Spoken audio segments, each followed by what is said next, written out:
Thank you for listening to Static Audiobook.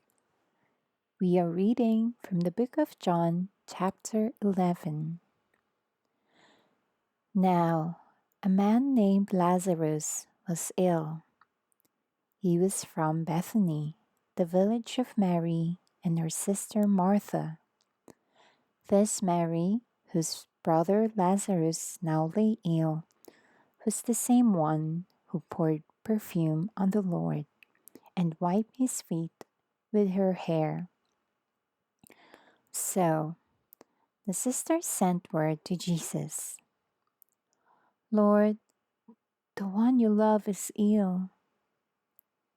When he heard this, Jesus said, "This illness will not end in death. No, it is for God's glory, so that God's Son may be glorified through it." Now, Jesus loved Martha and her sister and Lazarus. So when he heard that Lazarus was ill, he stayed where he was 2 more days.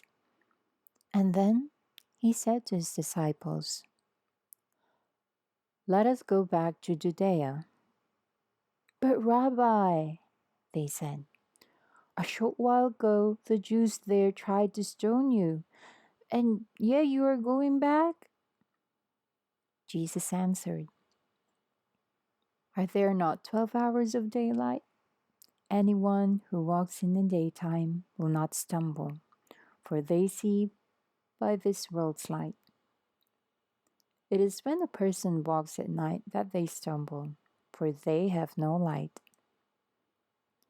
After he had said this, he went on to tell them, "Our friend Lazarus has fallen asleep, but I am going there to wake him up." His disciples replied, "Lord, if he sleeps, he will get better." Jesus had been speaking of his death, but his disciples thought he meant natural sleep. So then he told them plainly, "Lazarus is dead, and for your sake I am glad I was not there, so that you may believe.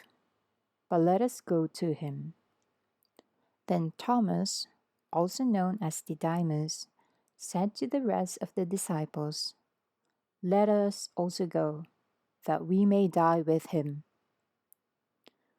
On his arrival, Jesus found that Lazarus had already been in the tomb for 4 days.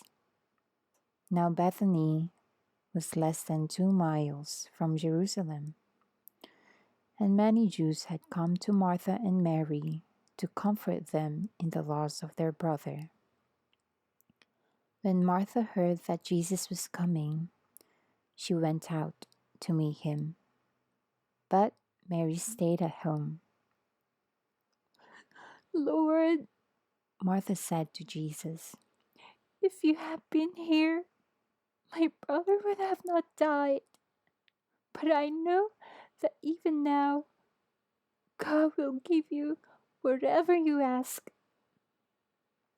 Jesus said to her, "Your brother will rise again." Martha answered, "I know he will rise again in the resurrection at the last day." Jesus said to her, "I am the resurrection and the life. The one who believes in me will live, even though they die. And whoever lives by believing in me will never die." "Do you believe this?" "Yes, Lord," she replied. "I believe that you are the Messiah, the Son of God, who is to come into the world." After she had said this, she went back and called her sister Mary aside. "The teacher is here," she said, "and is asking for you." When Mary heard this, she got up quickly and went to him. Now Jesus had not yet entered the village, but was still at the place where Martha had met him. When the Jews who had been with Mary in the house, comforting her, noticed how quickly she got up and went out, they followed her, supposing she was going to the tomb to mourn there. When Mary reached the place where Jesus was and saw him, she fell at his feet and said, "Lord, if you had been here, my brother would have not died." When Jesus saw her weeping, and the Jews who had come along with her also weeping, he was deeply moved in spirit and troubled. "Where have you laid him?" he asked. "Come and see, Lord," they replied. Jesus wept. Then the Jews said, "See how he loved him." But some of them said, "Could not he who opened the eyes of the blind man have kept this man from dying?" Jesus, once more deeply moved, came to the tomb. It was a cave with a stone laid across the entrance. "Take away the stone," he said. "But Lord," said Martha, the sister of the dead man, "by this time there is a bad odor, for he has been there 4 days." And Jesus said, "Did I not tell you that if you believe, you will see the glory of God?" So they took away the stone. Then Jesus looked up and said, "Father, I thank you that you have heard me. I knew that you always hear me, but I said this for the benefit of the people standing here, that they may believe that you sent me." When he had said this, Jesus called out in a loud voice, "Lazarus, come out!" The dead man came out, his hands and feet wrapped with strips of linen, and a cloth round his face. Jesus said to them, "Take off the grave clothes and let him go." Therefore, many of the Jews who had come to visit Mary and had seen what Jesus did believed in him, but some of them went to the Pharisees and told them what Jesus had done. Then the chief priests and the Pharisees called a meeting of the Sanhedrin. "What are we accomplishing?" they asked. "Here is this man performing many signs. If we let him go on like this, everyone will believe in him, and then the Romans will come and take away both our temple and our nation." Then one of them, named Caiaphas, who was high priest that year, spoke up. "You know nothing at all.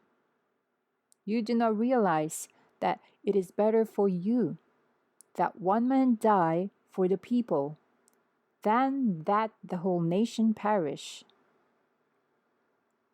He did not say this on his own, but as a high priest that year, he prophesied that Jesus would die for the Jewish nation.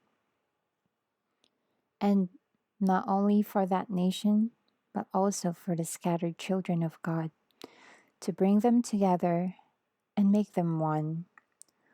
So from that day on, they plotted to take his life. Therefore, Jesus no longer moved about publicly among the people of Judea. Instead, he withdrew to a region near the wilderness, to a village called Ephraim, where he stayed with his disciples. When it was almost time for the Jewish Passover, many went out from the country to Jerusalem for their ceremonial cleansing before the Passover. They kept looking for Jesus, and as they stood in the temple courts, they asked one another, What do you think? Isn't he coming to the festival at all? But the chief priests and the Pharisees had given order that anyone who found out where Jesus was should report it so that they might arrest him. That is the end of chapter 11.